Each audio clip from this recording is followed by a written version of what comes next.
ദൈവനാമത്തിന് മഹത്വം ഉണ്ടാകട്ടെ. എൻ്റെ ശബ്ദം കേൾക്കുന്നതായ ദൈവദാസന്മാർക്കും ദൈവമക്കൾക്കും സഹോദരി സഹോദരന്മാർക്കും വേഗം വിടുന്നതായ കർത്താവായ യേശു ക്രിസ്തുവിന്റെ നാമത്തിൽ എൻ്റെ സ്നേഹവന്ദനം അറിയിക്കട്ടെ. നമുക്കൊരു ഇന്നത്തെ ചിന്തയ്ക്കായിട്ടൊരു വാക്യം വായിക്കാം. യെശയ്യാ പ്രവാചകന്റെ പുസ്തകം 54-ാം അധ്യായത്തിന്റെ 17-ാമത്തെ വാക്യം. നിനക്ക് വിരോധമായി നിൽക്കുന്ന ഒരായുധവും നിനക്ക് ഫലിക്കയില്ല.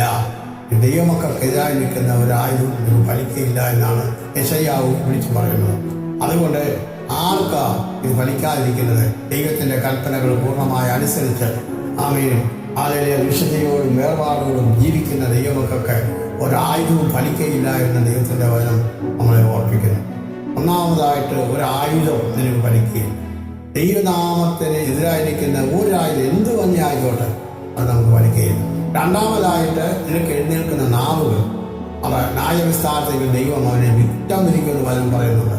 അപ്പോൾ നിനക്കെതിരായ നാവുകൾ സംസാരിക്കും, നിനക്കെതിരെ എല്ലാവചനം പറയും, അതൊന്നും നിന്റെ മേൽ ഏൽക്കുകയില്ല. അതിലൂടെ ഒരു ന്യായവിധി നിനക്ക് ഉണ്ടാകുകയില്ല എന്നാണ് യെശയ്യാവ് വിളിച്ച് പറയുന്നത്. അതുകൊണ്ട് ദൈവമക്കളെ, എന്നെ കേൾക്കുന്ന പ്രിയപ്പെട്ടവരെ, നിങ്ങൾ ദൈവത്തിന് വേണ്ടി ഇറങ്ങിയിട്ടുണ്ടെങ്കിൽ ഒരു ആയുധവും നിനക്ക് ഫലിക്കുകയില്ല. ആമേൻ. അതുകൊണ്ടാണ് ദൈവത്തിന്റെ വചനം നമ്മളെ ഈ പ്രകാരം ഇങ്ങനെ ഓർപ്പിക്കുന്നത്. അതുകൊണ്ട് തിരുവചനം കേൾക്കുകയും സത്യങ്ങൾ മനസ്സിലാക്കി ജീവിക്കുകയും മാനസാന്തരം ഓരോ ദിവസം ചെല്ലുന്നവർക്ക് നമ്മുടെ ജീവിതത്തിൽ ഉണ്ടാകണം. ദുഷ്പ്രവർത്തിക്കാരൻ തൂക്കിയ ദുഷ്പ്രവർത്തിക്കാരൻ ഒരു കള്ളൻ എൻ്റെ അവന് മാനസാന്തരമാണ്.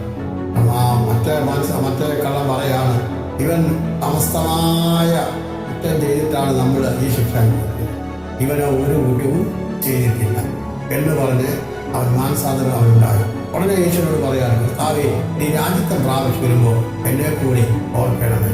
അപ്പോൾ യേശു പറയുന്ന ഒരു മറുപടി ഉണ്ട്, ആമേൻ, ഞാൻ കടന്നു വരുമ്പോൾ നീ എന്നോടുകൂടെ പറുദീസയിലിരിക്കും. അങ്ങനെയാ ആ തൂക്കിയ ദുഷ്പ്രവർത്തിക്കാതെ രണ്ട് കള്ളന്മാർ ഒരുവന് മാനസാന്തരം.